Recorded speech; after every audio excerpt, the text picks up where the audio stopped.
folks. If everybody wouldn't mind, we're going to get started, and we are going to have the Cub Scout Pack 842 and the Girl Scout Troop 63738 lead us in the Pledge of Allegiance. Whenever you're ready.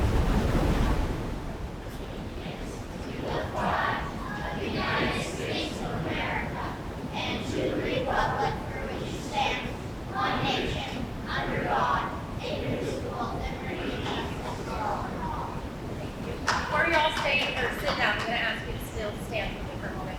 I'd like to ask those of you that can to stand and observe a moment of silence for our members of the armed service who are currently serving, have served, or have been waiting to service.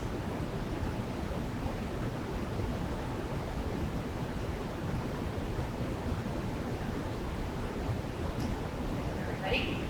One point of note, if you have any little kiddos, there is going to be a little bit of activity station out in the main lobby area. It's not authorized supervision, so but if you'd like them to grab any crafts, please feel free to right out that trainer.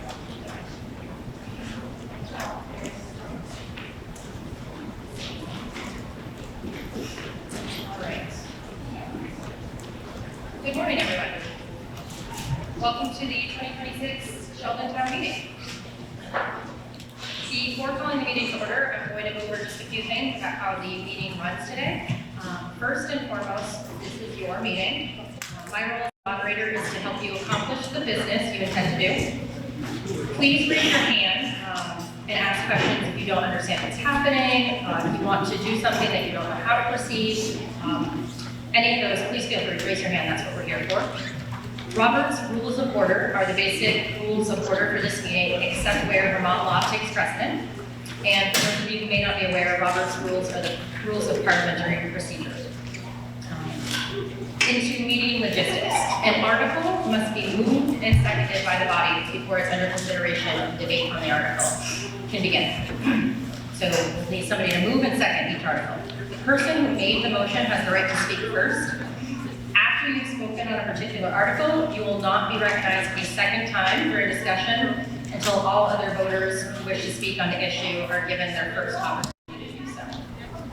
All motions, remarks, and discussion should be addressed to the moderator, that's me, and I'll do my best to recognize you in the order that you raised your hand. We do have some mic runners, so I will also ask that, in addition to waiting until you've been called on, once you have the mic in hand, please state your name so everybody can know who you are in your comments.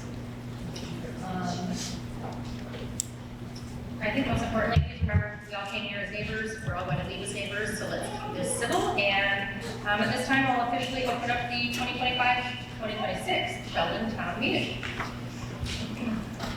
All right. The legal voters of the town of Sheldon, Vermont are hereby informed and notified to meet at the Sheldon Elementary School, 78 Fort Farm Road, Sheldon Springs, Vermont, on Tuesday, March 3rd, 2026 at 10 a.m. to transact the following business. Article 1, to elect the following town officers as required by law. A moderator for 1 year. B, a select board member for 3 years by ballot. C, a select board member for 2 years by ballot. D, a library trustee for 5 years. E, a library trustee for 2 years remaining of a 5-year term. And F, a delinquent tax collector for 1 year. Article 2, to act upon the reports of the town officers. Article 3, shall the voters authorize the town treasurer to collect current taxes pursuant to 32 VSA 4791. Article 4, shall the voters authorize payment of real and personal property taxes on November 16, 2026 by physical delivery to the tax collector before 3 p.m. on that date. Article 5, shall the town continue to compensate the delinquent tax collector with a salary instead of any tax statutory fees allowed under 32 VSA 1674. Currently, an 8% fee is charged on delinquent taxes. Article 6, shall the town compensate part-time help at the rate of $20 per hour. It's currently $18 per hour. Article 7, shall the voters authorize total expenditures for general and highway fund operating expenses of $1,840,379, of which $1,549,159 shall be raised by taxes. Article 8, shall the town provide notice of the availability of the annual report by postcard, mailed to all registered voters, at least 30 days before the annual meeting, instead of mailing or otherwise distributing a report to the voters of the town pursuant to 24 VSA 1682A. Article 9 is to discuss any other non-binding business. All right. We'll jump into Article 1A, to elect the following town officers as required by law. A moderator for 1 year. Do you have any nominations?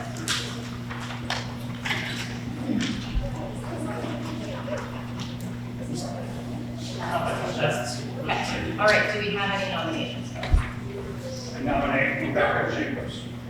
All right, we have a nomination for Rebecca Jacobs. Do we have any other nominations? I second it. All right.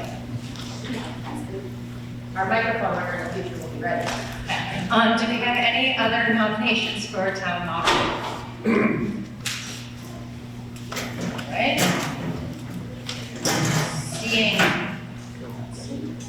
Seeing none, I will close the nominations for the position of town moderator for a term of 1 year. Having said that, without objection, I will ask the clerk, Jane, to cast one ballot for Rebecca Jacobs. Thank you all. I appreciate your support. All right, moving on, we will go to Article to elect the following town officers as required by law. B, a select board member for 3 years.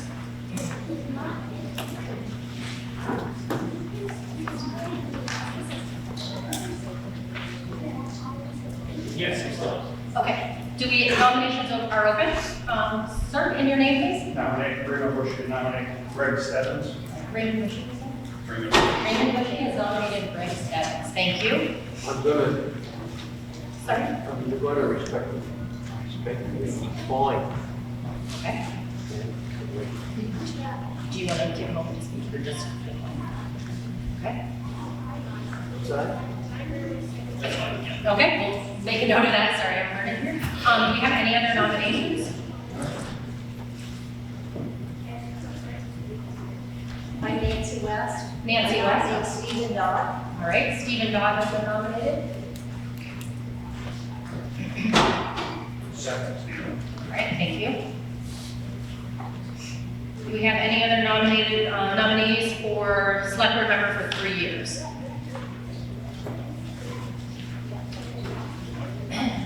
Seeing none, I'll close the nominations for the position of select board member for 3 years. And having said that, without objection, I will ask the clerk, Jane, to cast one ballot for Stephen Dodd. Thank you. All right, moving on. To elect the following town officers, a select board member for 2 years. Nominations are now open. Not everybody at once. Oh, I nominate Portia Trombley. Portia Trombley has been nominated. Thank you.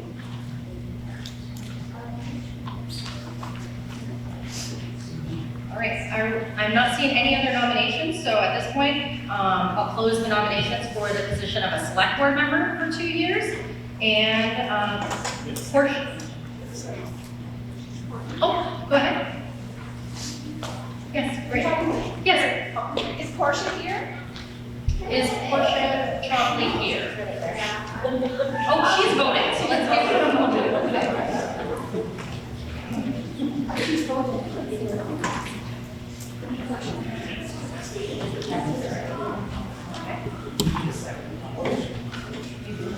We will need a second on that nomination. Or second? Thank you. All right. You don't need to be ready. Did you have any questions for Portia? No, I just want to. Make sure she's here. Okay. All right, so you've been nominated. Are you game for that? All right, excellent. If we don't have any other nominations, I will close the nominations, and Portia has been nominated for the 2-year term. Thank you. Congratulations. All right, if there's no objection, we'll ask Jane to cast one ballot for Portia for the role of a select board member for 2 years. All right, moving on. To elect the following town officers, a library trustee for 5 years. Nominations are now open. I'd like to nominate P.E.G. All right, Lindsay Dunleavy has nominated P.E. Jenkins. I'll second. Seconded by Emily. Do we have any other nominees for the library trustee for 5 years?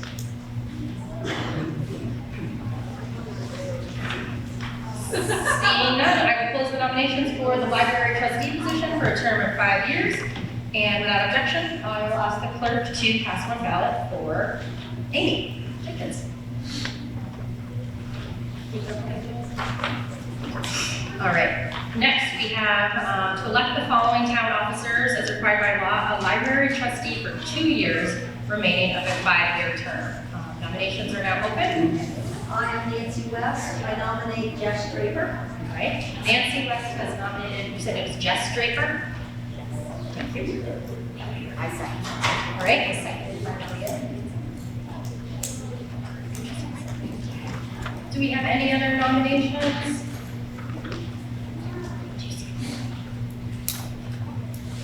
Okay. Seeing none, we will close the nominations for the position of library trustee for 2 years, remaining on a 5-year term. And without objection, I will ask the clerk to cast one ballot for Amy Jenkins. And the Article 1F, to elect the following town officers, a delinquent tax collector for 1 year. Nominations are now open. Rick Torsia nominate Jane Lanza. All right. Jane Lanza has been nominated. Do we have any other nominations? I'll second. Thank you.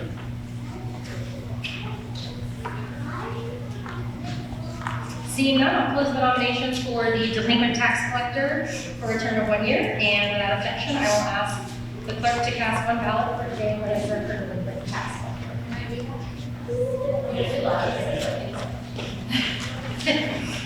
All right. All right, so moving on to Article 2. Article 2 is to act upon the reports of town officers. Discussion is now open.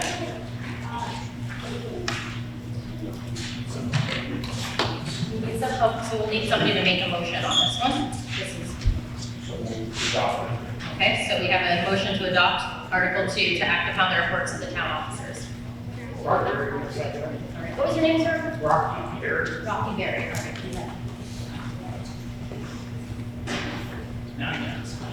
Yeah, he's now asked. All right, so the article has been moved and seconded. Do we have any discussion on the topic at hand? Okay, so can you make a motion? I'll make it here. You might have Brian Gary. I've got a question on a delinquent tax collector. that. You have a question on Article 1F? Can you turn that on? Zoning assistant.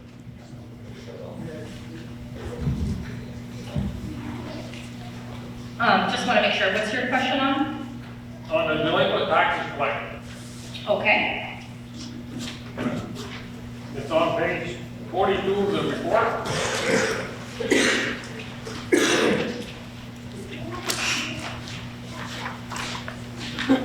And it says we collect this 195, 105.15. And the 8% penalty is 13,998.28. And if that's 8% of that number, that does not match. And if you look back in the book, we should have collected 225,708.35 delinquent taxes, with an 8% penalty of 18,056.67.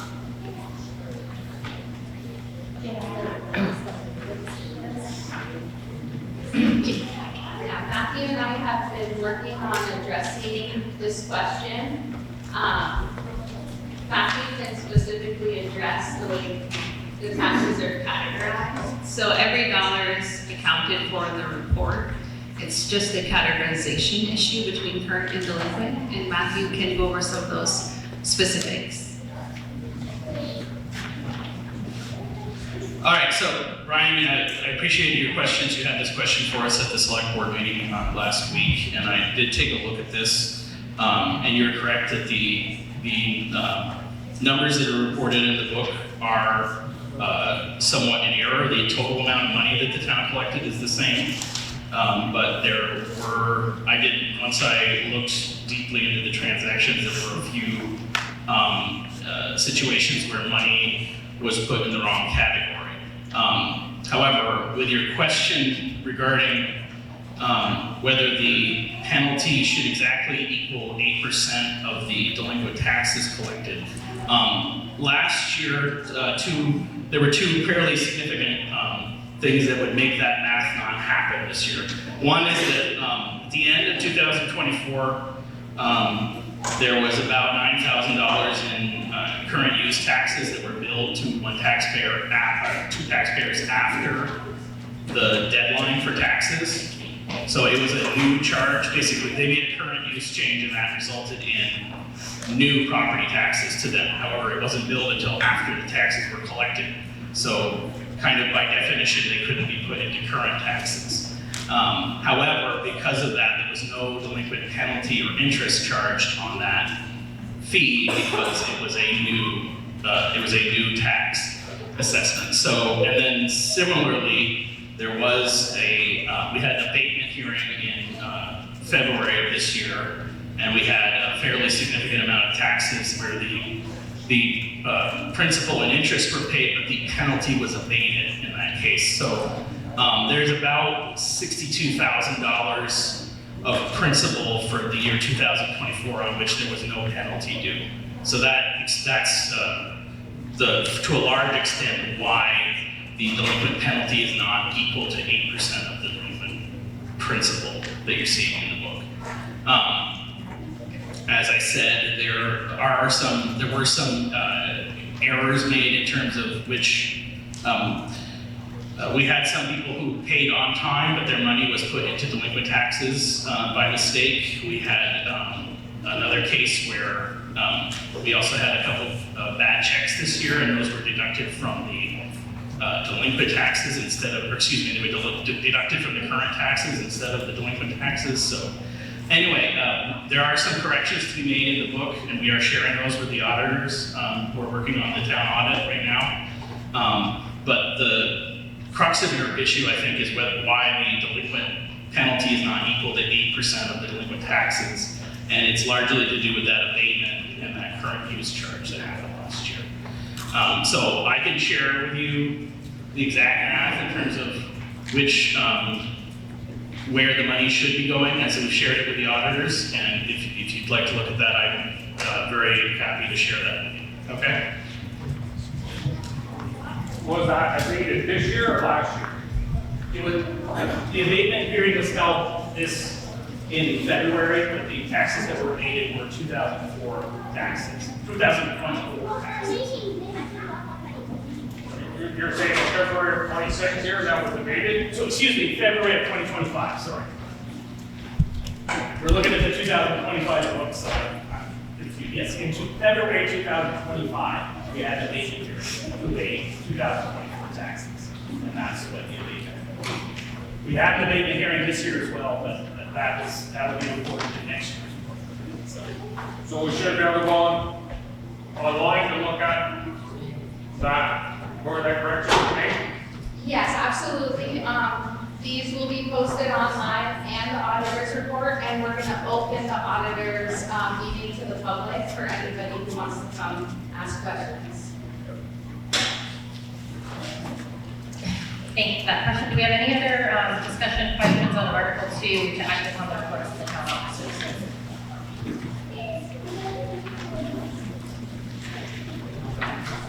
Mr. Chair? Do you have another question? Yes. Okay.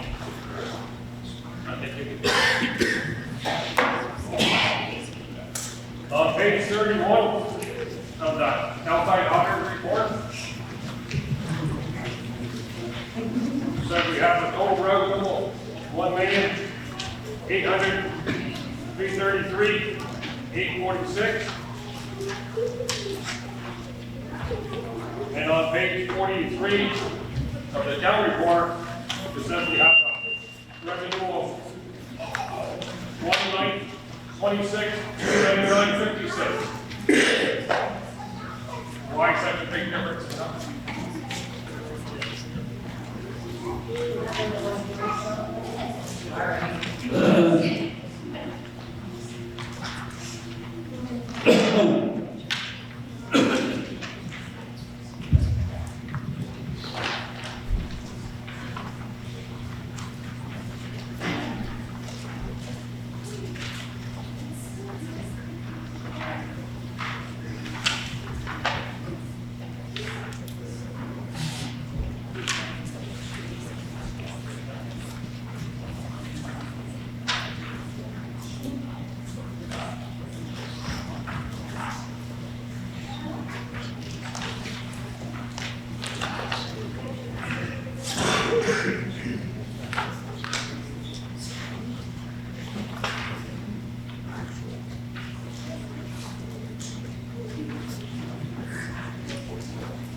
I'm sorry, Brian, I've got to think about this for a minute here.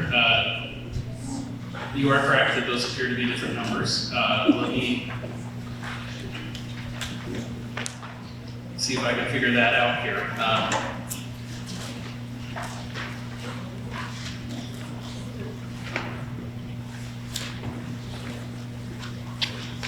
Does the number on page 31 account for your revenue? Is that the difference?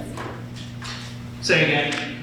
Does the number on page 31 account for your revenue that you report on page 42? That could be the difference. Do you mean the surplus revenue? Or what? Appreciate your help. You know, which revenue are you speaking about? On page 42, the 86,000 and the 6,200, is that accounted for on page 31? That could be the difference.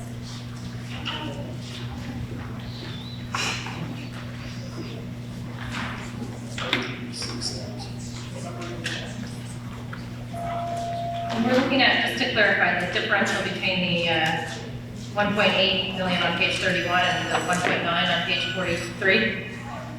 Correct. So we got a $92,000 differential, if that helps.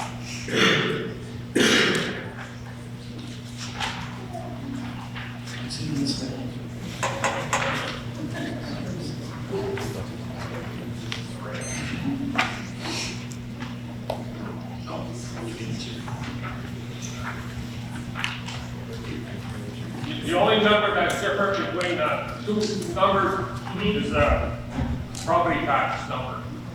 All the other numbers, I see, yeah. cross-reference.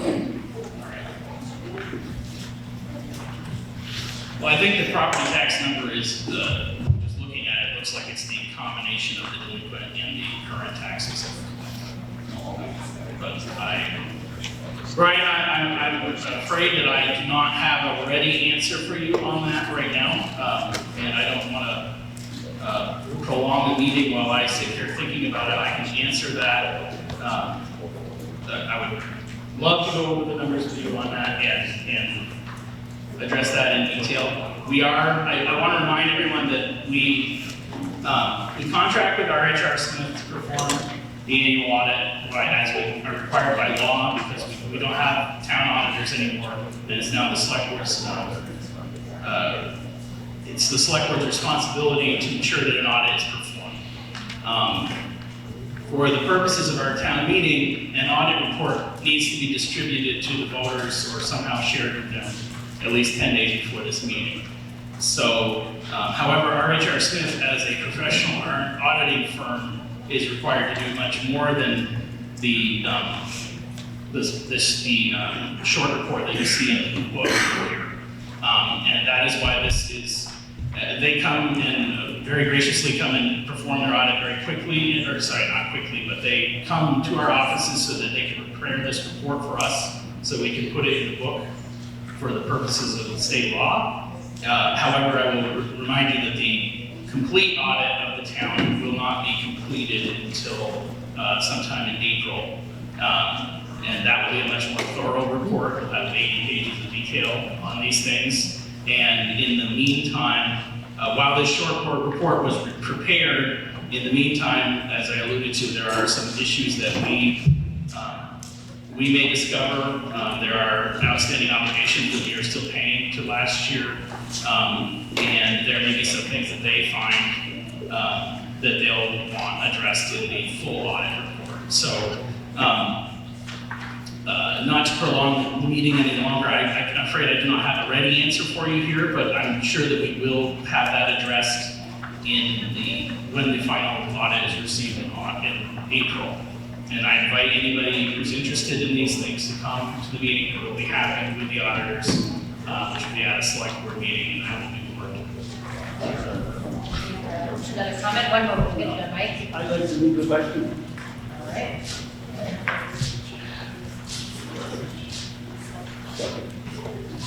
Second. All right, the question has been moved. All right, so, we need a second on that.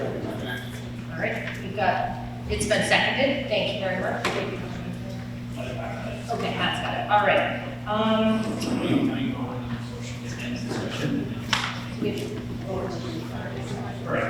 Okay. So at this point, there's been a motion to end discussion on Article 2. All those in favor, please signify by saying aye. All opposed, nay. Nay. All right, the ayes appear to have it. The motion to end discussion has passed. We will now move on to. Yep, now we have to vote to, yes. I just want to make it.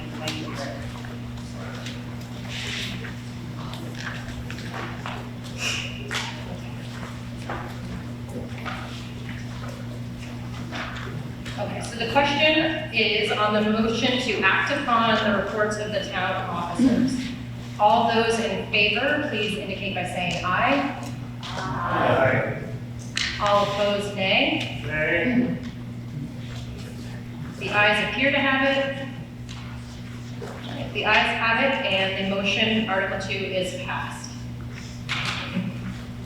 All right, moving on to Article 3. Article 3, shall the voters authorize the town treasurer to collect current taxes pursuant to 32 VSA 4791? Does anyone wish to move this article? Move this? All right, we have moved. Does anybody wish to second that? I'll second it. Thank you. Can I get your name? All right, is there any discussion on Article 3? All right. The VSA 4791. How does that read? You mean VSA 1674? Oh, excuse me, VSA, sorry, you're correct. I'm sorry.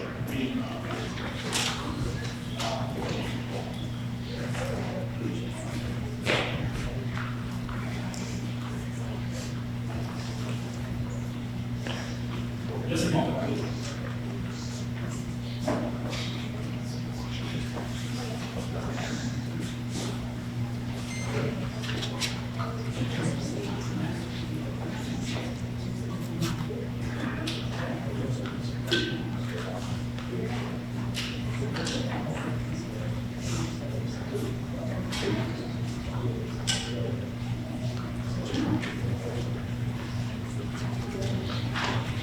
All right, VSA Title 32, Section 4791 reads, tax bills delivered to treasurer. When a town or municipality within it votes to collect its taxes by its treasurer, the proper officers, among unless otherwise voted, shall make and deliver all tax bills to the treasurer of the municipality so voting. And such treasurer shall keep separate accounts of all monies received as highway or school taxes and pay out the same upon orders of the proper officers. So that's the reading of the statute. I will just note here that we have voted on this article as long as I've been alive, I think. It's much longer than that. In town history, there used to be a separate office for a tax collector. If the town does not elect a current tax collector, then the voters can need to annually designate someone else to collect the taxes. In this case, they can be collected by the treasurer. If the town were to vote no on that, I think in towns that have a constable, which Sheldon does not, it would fall to the constable to collect the taxes. And if there is no constable, then the select board would have to appoint someone to collect the taxes. Anyway, we have been voting on this article and usually approving it for many years. I guess my question is, do we separate the money from the municipal to the school? Or just as all one check? Yes, functionally how it happens, Brian, is that the town collects the money for the school and the town taxes, and the school, at the end of the tax collection period, the school sends us an invoice for the amount of money that needs to be transferred to them. After, they also receive some payments directly from the state, as the town receives some payments directly from the state. So it's a little bit more complicated than that, but anyway, at the end of the tax collection period, the school sends us an invoice and we send them a check for the amount that's requested. So that's how it works. But the money is just kept in one account, not two accounts, correct? Yes, it is kept in one account. But that statute says it should be kept in two. I think as long as it is designated which money is for the town and which money is for the school, I'm not sure that it necessarily needs to be kept in a separate, specific bank account. It doesn't indicate a fund account or a bank account. It says a separate account. So we use categorization for the funds. It doesn't specify which. They are separated by in the fund account. Is there any other discussion on Article 3?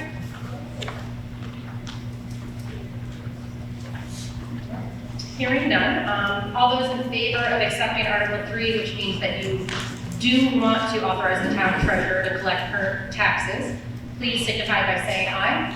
Aye. All those opposed signify by saying nay. The ayes appear to have it. The ayes have it, and the motion is passed. Moving to Article 4. Shall the voters authorize payment of real and personal property taxes on November 16th, 2026 by physical delivery to the tax collector before 3 p.m. on that date? Does anyone wish to move the article? So moved. I second it. Thank you. All right, is there any discussion on Article 4?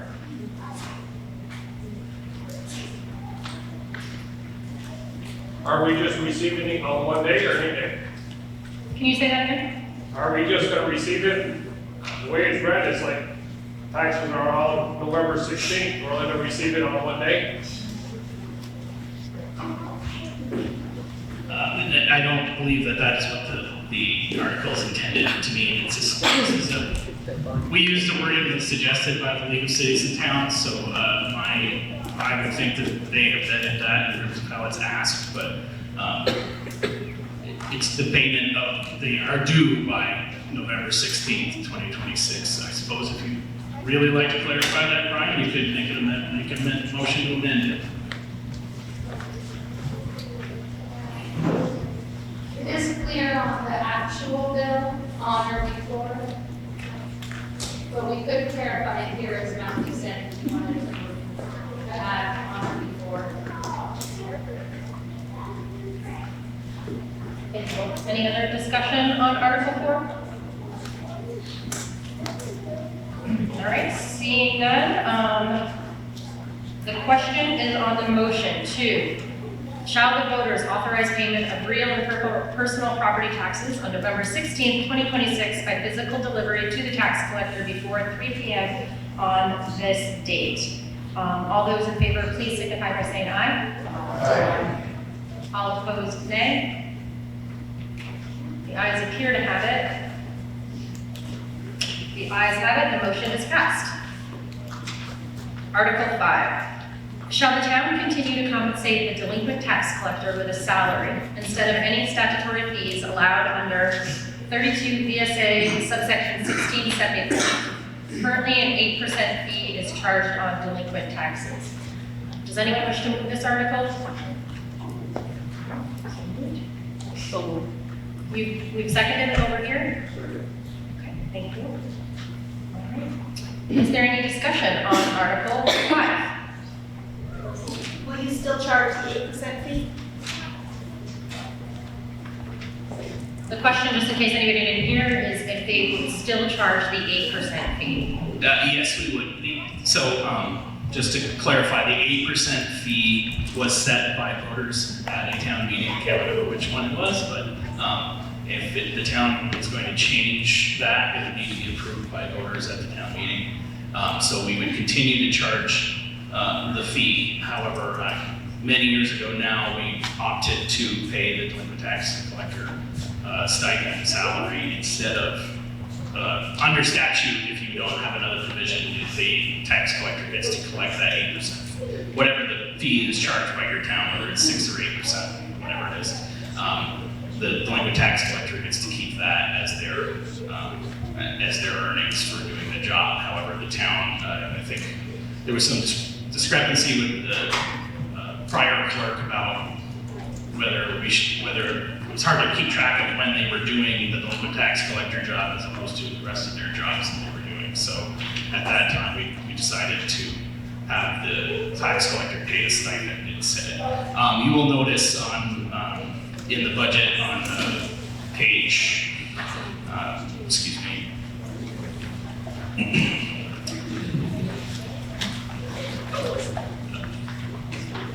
on page 46 of the budget,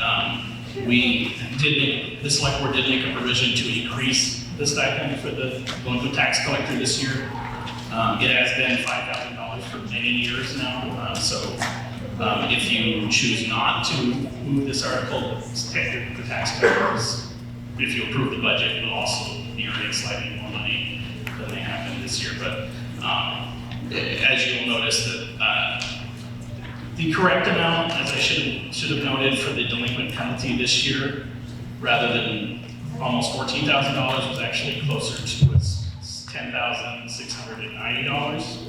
So by comparison, that's what you would need for this past year. That's how much the delinquent tax collector would have been paid for doing the job, as opposed to the $5,000 that we actually paid.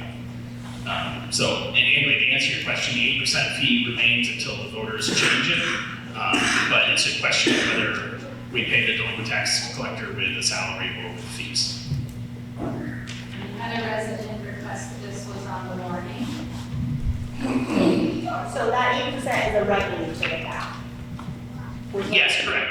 Right now, we are using that as revenue, correct, yes. Do we have any other questions? Go ahead. Brian. What does that statute say, Mr. B? So we have some questions on 32 VSA 1674.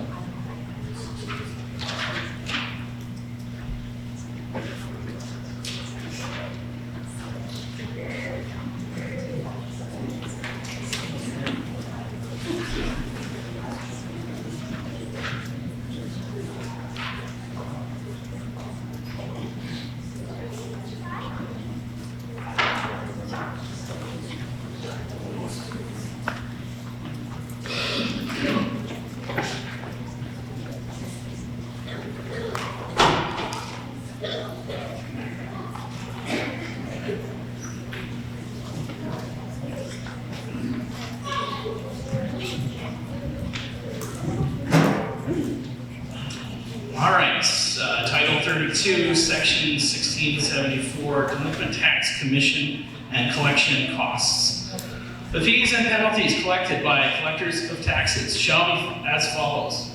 Oh, sorry, I think it's section, I'll read the whole thing. All right, when a municipality does not vote to collect its taxes by the treasurer, the collector shall not tax or collect of the taxpayer any commission or fees on taxes paid within the time established in the notice required by section 4772 of this title. I'm going to skip to the part that's about delinquent tax collector, I'm sorry.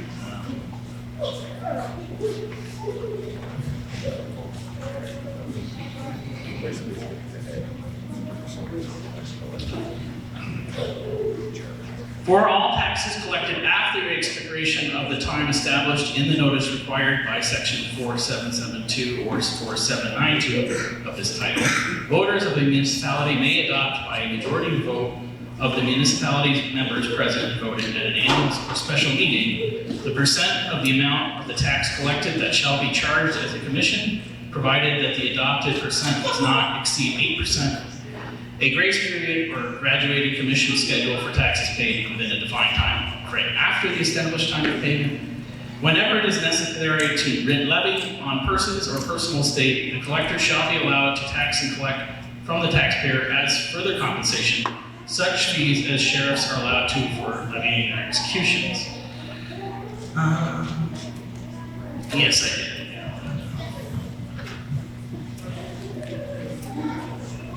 Does that answer your question? The way I read it, it's like the salary can be up to the 8% fee.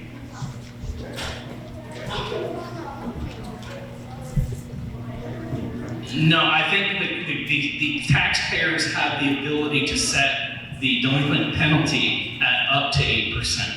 So the taxpayers can choose a number between 0 and 8% that they want to charge for delinquent penalty.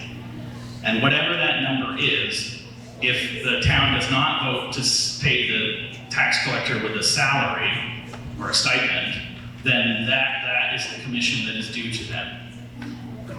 That's my understanding, is that the voters can choose up to 8%, and if they want the tax collector to be paid by fees or by that penalty, that's the amount that is paid to them. Or if they want to have the delinquent tax collector paid a stipend instead, that's what it's whatever is budgeted for that stipend is what is paid to them.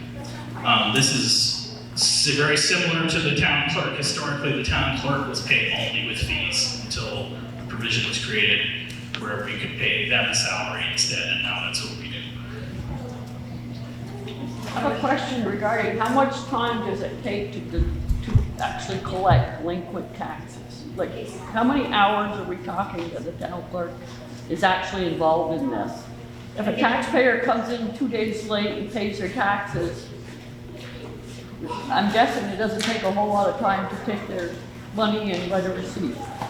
I'd say the most I've still arduous asked part 27. of the position are the corporate public records requests. There's a lot of information from delinquent tax status reports that's required for the public. So there's correspondence with the delinquent taxpayers, regulating payment plans, receiving payments, applying payments, and then monthly, a 1% interest that's applied, which triggers all of those correspondence. I'd say the most laborious part is the public records requests regarding the delinquent taxes. I've tried to put a number on it for myself and feel like between,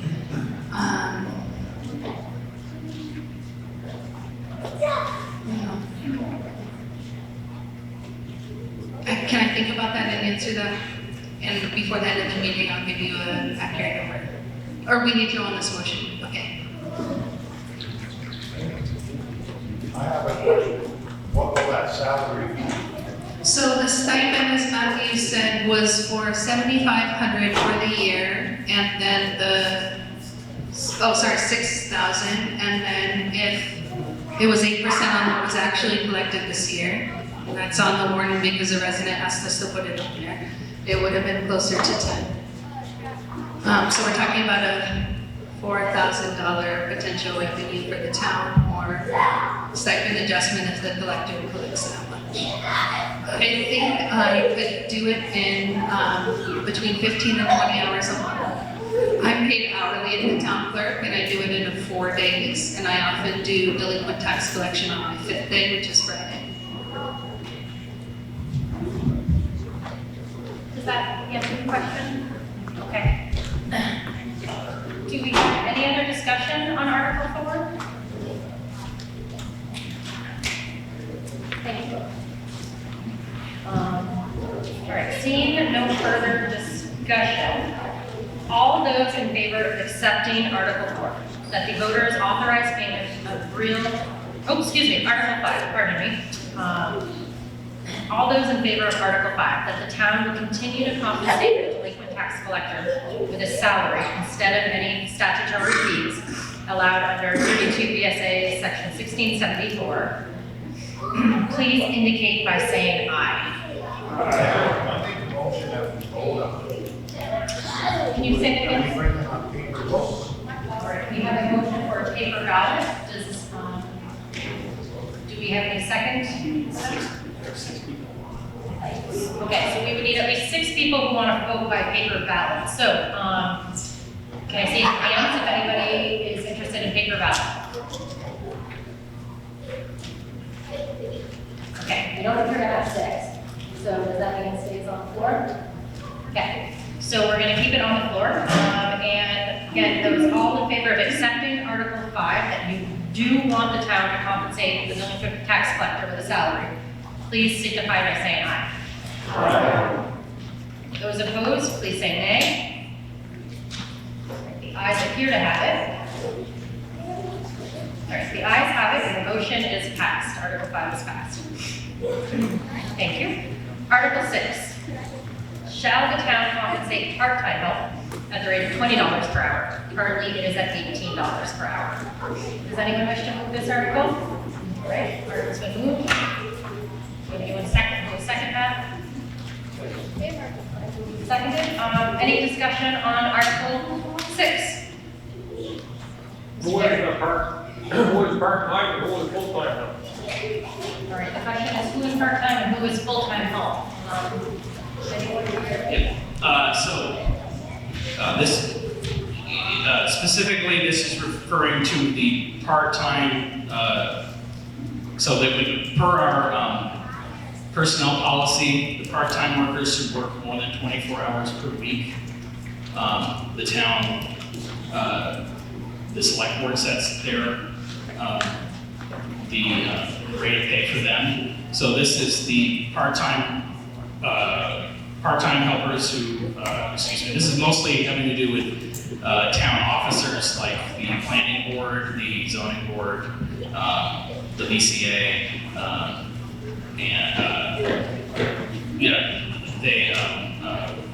those positions which are part-time and less than 24 hours a week. This also would not apply to the library employees because the library trustees set their salaries. So this is mostly regarding the minor officers that are paid hourly. When I say minor, they're really important people, but the planning board, the development review board, and the ballot clerks and board of civil authority. Do we have any other questions or discussions regarding Article 6?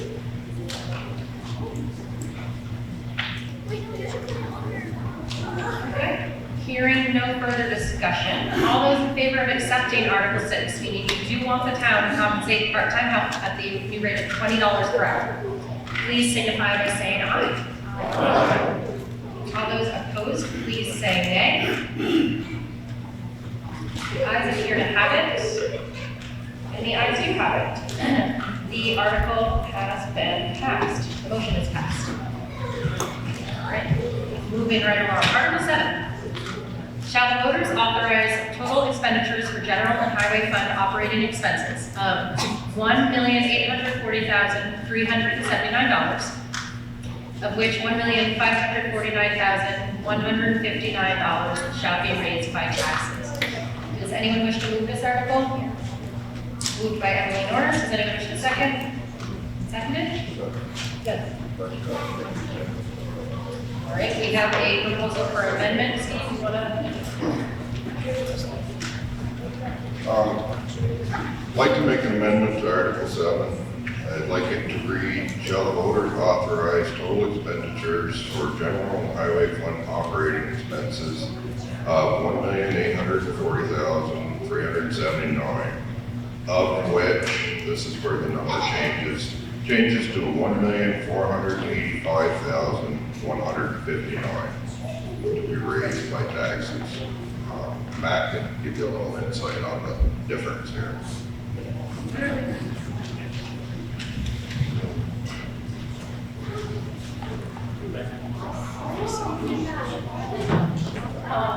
So we have a motion for an amendment. Do we have a second on this? All right.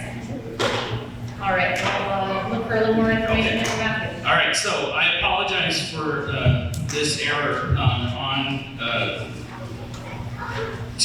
in our revenue on page 42. You will see that in the second section of the page, there is a column labeled State Aid to Highways. For a number of years, the last 3 or 4 years, the state had been paying all the state aid to highways in 1 quarter. So they would make 4 quarterly payments to us in 1 quarter. And because the state is on a fiscal year and we are on an annual year, that would mean that we would receive half the money for 1 year and half the money for the next year.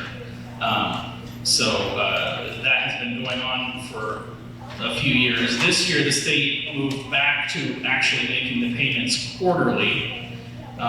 So we were not, last year we carried a surplus forward from 2024 that was applied to the 2025 budget, and we are not doing that this year. However, it was my error not to increase the amount of revenue that we'll be receiving from state aid to highways. So instead of in the far right column of the state aid to highways, under the budget, it says 64,000. That should read 128,000. So we will be receiving an additional.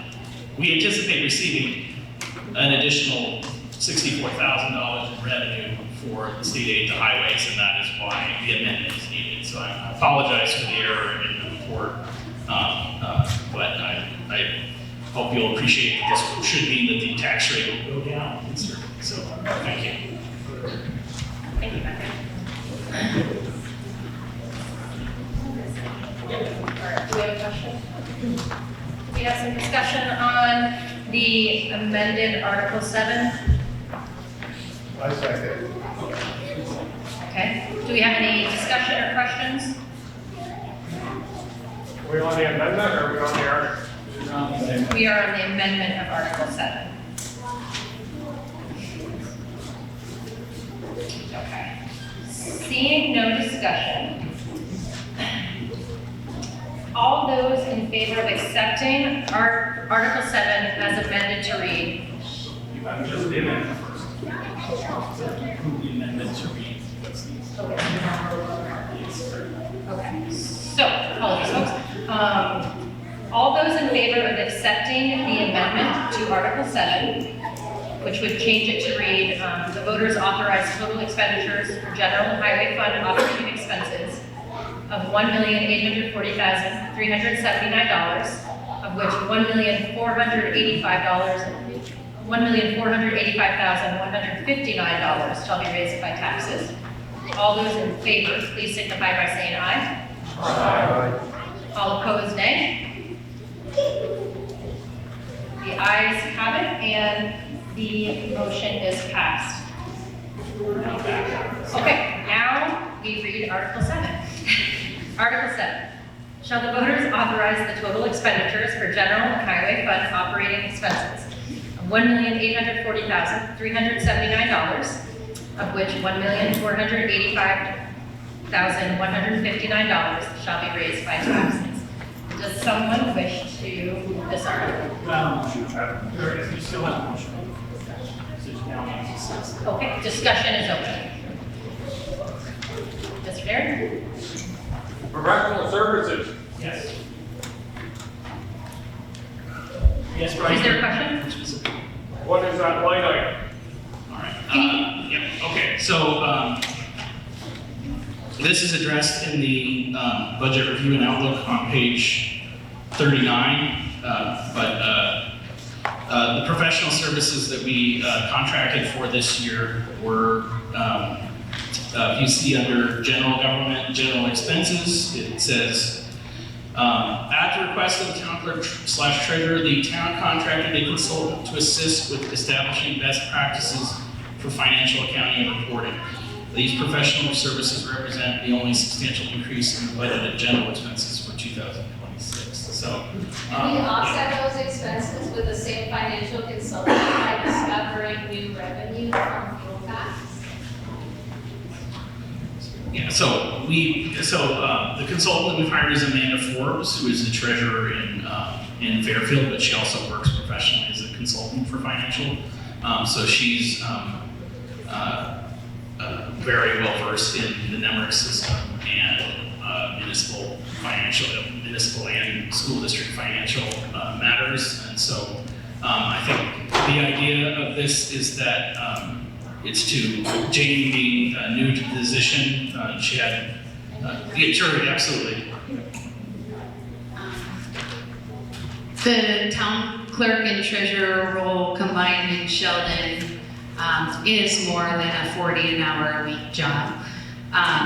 The majority of it being the treasurer role.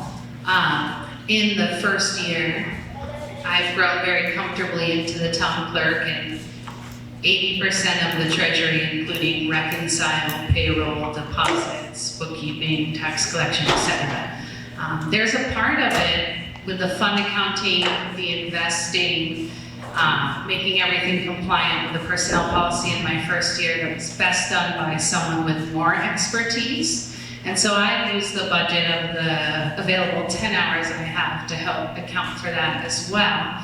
She has developed revenue that we didn't have before. The town is paying tax on propane, which isn't required for tax-exempt municipalities. So that revenue that wasn't there before is already helping to offset some of her best practices. So she helps me with the IRS stuff, filing the taxes, and some of the big picture fund accounting best practices things involving interfacing with the auditors on the difference between our cash basis and their accrual.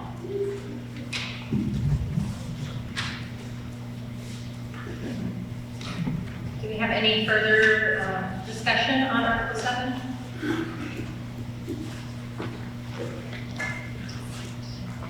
Hearing none, all those in favor of accepting Article 7? The voters authorizing expenditures for general and highway funds operating of $1,840,379, of which $1,485,159 shall be raised by taxes. All those in favor, please signify by saying aye. Aye. All those opposed, nay. The ayes appear to have it. All right, the ayes have it, and the motion is passed. Article 8, shall the town provide notice of the availability of the annual report by postcard, mailed to all registered voters at least 30 days before the annual meeting, instead of mailing or otherwise distributing the report to the voters of the town, pursuant to Title 24 VSA Section 1682A. Does anyone wish to move this article?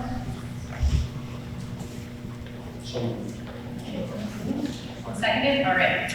Is there any discussion on Article 8? Just for your reference, the printing and the postage come out to about $4,000, which is the same as that delinquent tax conversation between 7 and 8%, so that's the relative. Thank you. Jane? Is it worth it to get your physical book? Do you want a postcard? Do you want a digital PDF? You can still get a book if you request one. That's what the vote is on, is physical. Thank you for putting that in layman's terms. So, yeah, any discussion? Mr. Darren? On page 47, it says the town report expenses, $17.50. That doesn't include the postage. And the town report, we can post for 19 this year. And then you gotta buy a bulk mailing permit, and you gotta pay to ship. So And then the labor. how much of the savings is it from the postcard to the mail and the book there? I would imagine 80%. That's a guess. The Franklin, the Northeast District, they send out the book out for less than 25 cents. That book's a lot thinner and lighter than the book you're holding in your hand. Not really. But that's a valid point, right? We include all of the reports that are sent to us, Northeast Fireworks, Safely's, none of that's required, it's an auditor's report. The city of St. Albans has a 3-page, 8.5 by 11. So it's not required to provide as much information as Sheldon does. We have one question back there as well. Yep. Like, I totally get the cost about, like, making the book and sending it out. But the amount of detail that you get as a taxpayer, and the fact that you don't have to go someplace to get it, means a lot. And as far as like what you see that the school sends out, there are a lot of questions in that that don't always get answered because you can't make it to a meeting, so it's here or there. So it is a lot of money, but I also think there's a lot of good in it. Thank you.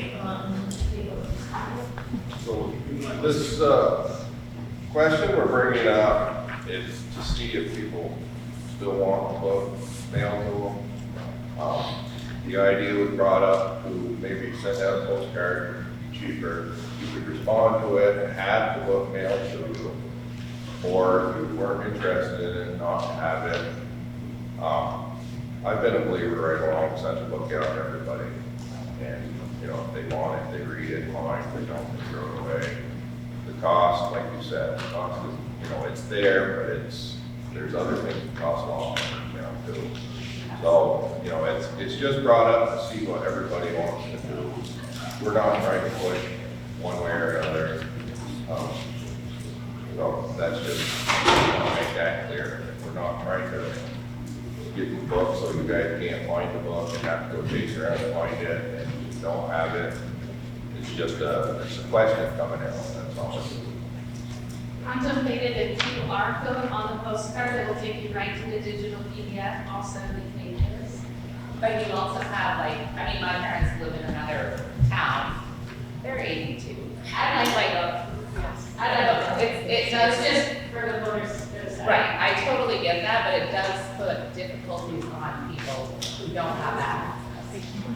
You can still, when you get the postcard, check yes, and then we'll get it mailed. Yeah, so the idea of sending out the postcard was it was sort of a half measure between, because some towns don't send any notice, they put it in the newspaper. We'd like everyone to receive notice that the book's available. Ideally, if the warning is short enough, we could put that on the postcard. But the idea is that books will still be printed, and probably in the first year we'll print, you know, a larger number, and then find out how many people actually want to receive the book. So the idea would be that if you receive the postcard, you still want to get the book, call the town clerk's office, and we will mail it to you, and that will be paid for. Or come and get it, or we may make, you know, Stop by the office, the town clerk, pick up the book, go to the library, come by and pick the book. yeah. So for those people who do wish to still receive it, it would be available to them. It would just be an opt-in as opposed to an opt-out system. And I think for convenience, we could go so far as to mail it to your parents, like without them having to come in. Are you gonna mail the postcard now further ahead, so when you get the books, you can automatically mail them to the people that have sent the postcard back stating they want the book mailed to you? January. Yes, that's why it's 30 days ahead, yeah. So, Over here.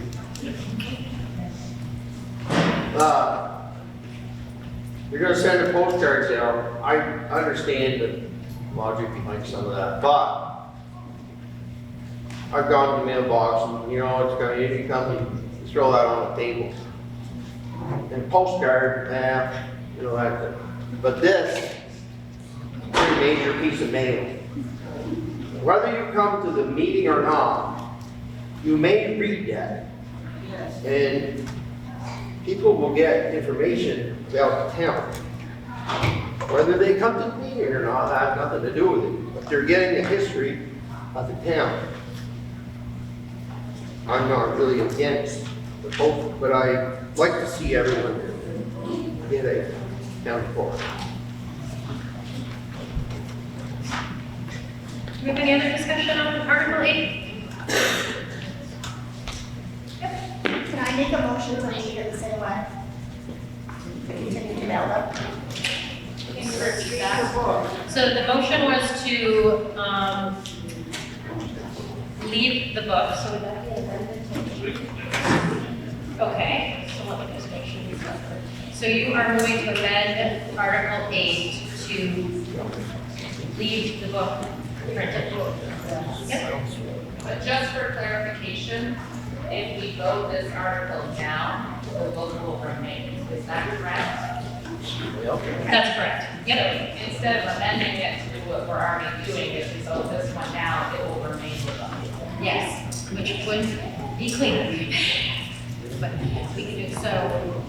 So we have a motion. Do we have a second or any adjustments to your request? Call the question. Sorry? Call the question. I move to call the question. Okay. Computers. So we need a second on that? All right, second. So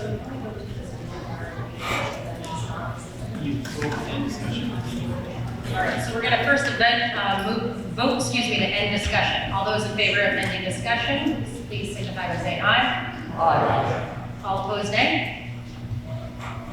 All right, so we will be ending discussion and moving to a vote on Article 8. The question at hand is, shall the town provide notice of the availability of the annual report by postcard, mailed to all registered voters at least 30 days before the annual meeting, instead of mailing or otherwise distributing the report to the voters of the town, pursuant to Title 24 VSA Section 1682A. All those in favor, which means you'd be moving towards a postcard, please indicate by saying aye. All those opposed, nay. Nay. The nays appear to have it. Okay, the nays have it and the motion is rejected. And Article 9, to discuss any other non-binding business. Does anyone wish to move this article? So moved. And seconded. All right, any discussion on this article? All right, Steve, we'll go Steve and then to you again.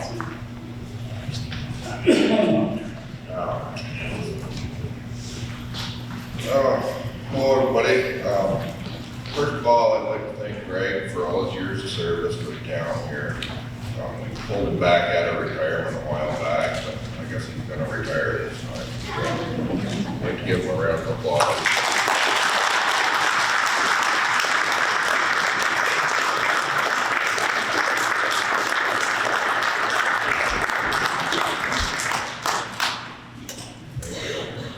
Another thing, I don't know if anybody noticed on the way in, but look at the board on the way back out. We've got a bridge project in town, correct? We've met with the state one time so far, and we've got 3 different options of what we need to look at.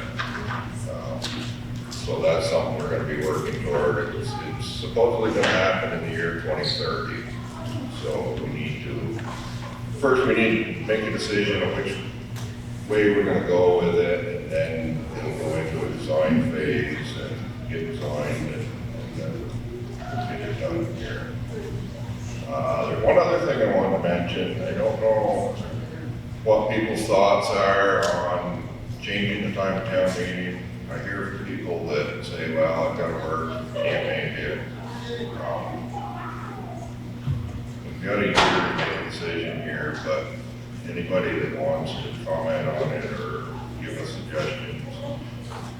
You know, we're thinking maybe do a early evening meeting, maybe do a community dinner beforehand to get people in. You know, we're just trying to, you know, I'd like to see everybody here, but I'd like to see, you know, out of the 1,400 voters in town, meeting. I'd like to see, on next year, an article that we vote on the town budget. And Oh, yeah, so there's right, people that can't make it here. That's like myself, I don't get paid, I have to take a personal day off. I'm still working at 68 years old, there's a lot of people that are older than I am in this town, and we're struggling to pay the taxes. And I think if you're asking people for money, we should give them the best option to say what you want to say, if they want to pay that money, or if they want to reject it. Well, that's what we're asking, is there a better way to do this, that, to get more people? I'd like to see that on the article next year. Okay. Oh, Yeah, we'll take that into consideration. That's been discussed in years past, going to Australia ballot, and it's just hasn't happened. I know the school, I did that, I had to go out and get signatures, But, and get it one on there. thing we've noticed on that is how many people go to the informational meetings in the school. You get that little pamphlet in your hand that you can read, but if you have questions, nobody goes and listens to them, what they have to, But that's, that's something we can take up.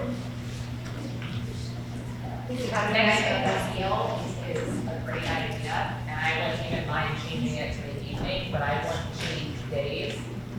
Because like with the school, they offer it here and there in different days, and I work at a school and I'm still so the consistency of having it the same time every year, the same day every year. Yeah. I think is very valuable.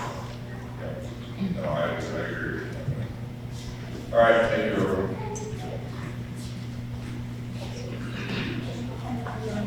Right here. Stephen, you talked about the bridge, is there going to be grant work to help pay for the bridge in 2030? Yeah, our cost, depends on which option we go with. The town's portion of the cost changes. One of the options is to take the old bridge right out and put a whole new single span. The other option is to put a new superstructure on the buckles that are there. The other option is just to put a new stack over the structure and the main beams that are there. There's different, our costs vary whether you close down the road and let them go in and do their work, or there you can put a temporary bridge around the project, or you can do the work and they'll close one lane at a time. That varies, that comes out of our cost, how we do that. So there's different ways, different options. But we need to make a decision sometime early summer on which way we want to go, so they can do all their research, their preliminary work. 90% of that problem is through P.E.G. I need them coming up all the time when I come down from White Hill towards the spring. And it was not supposed to be a truck of a certain weight. You're talking about it, correct? We're in Sheldon, correct? Yeah, but the Sheldon, the spring one is back. All bridges down are bad. So we gotta start with one. Now, that one was the high priority list, Sheldon.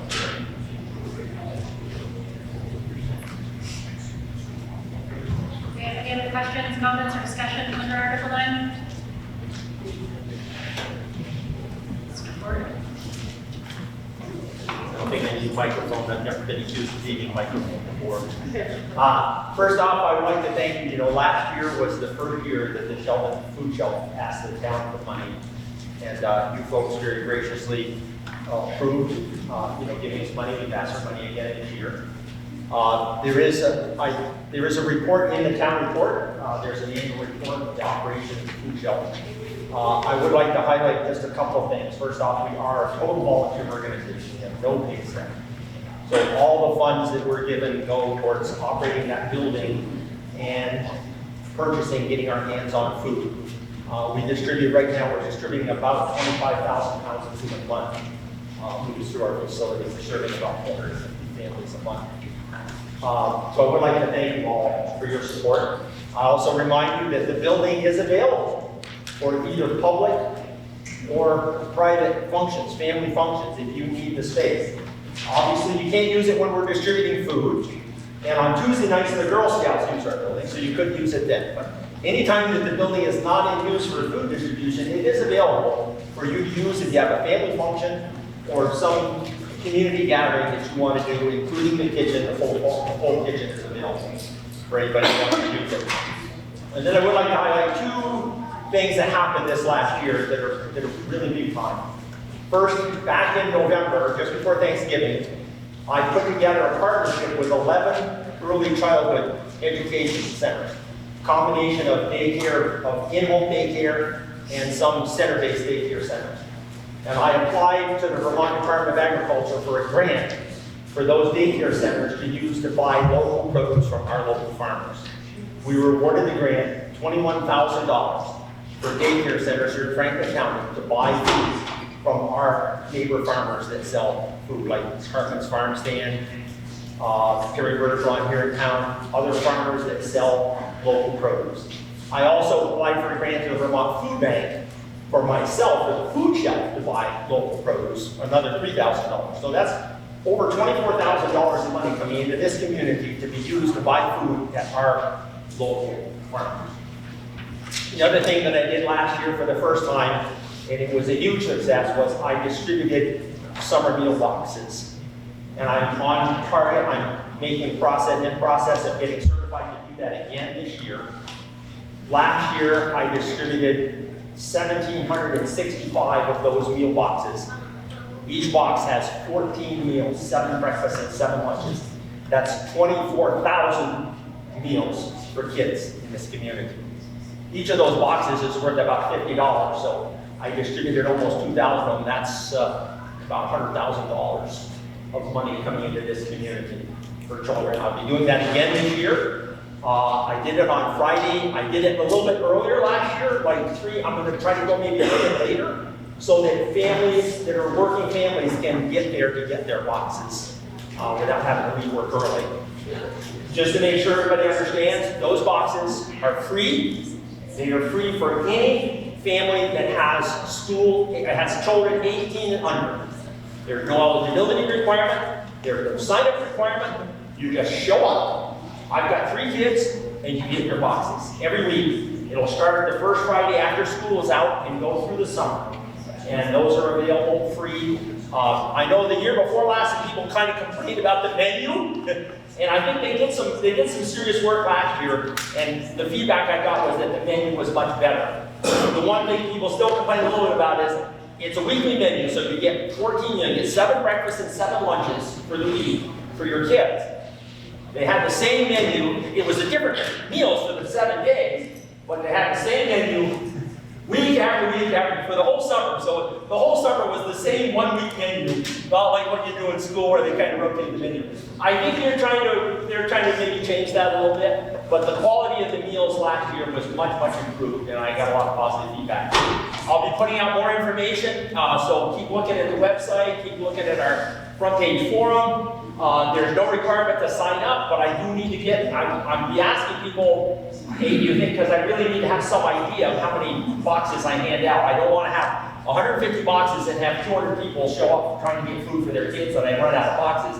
But I also can't have 200 boxes and have only 100 people sign up, come up and get the boxes, because that doesn't make the program work very well. So there's no sign-up required. There's no eligibility requirement. If you have children, you can come and get those boxes. So thank you, and I say I have the asking again this year, and I appreciate the support of the panel.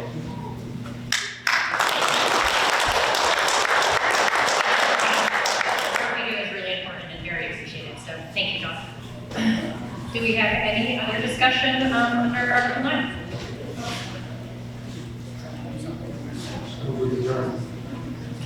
All right, we have moved to adjourn. All right. Anyone want to second that? All right, seconded. All right, so all those in favor of adjourning the 2026 town meeting, please say aye. Those opposed, nay? All right, meeting adjourned, folks. Thank you very much.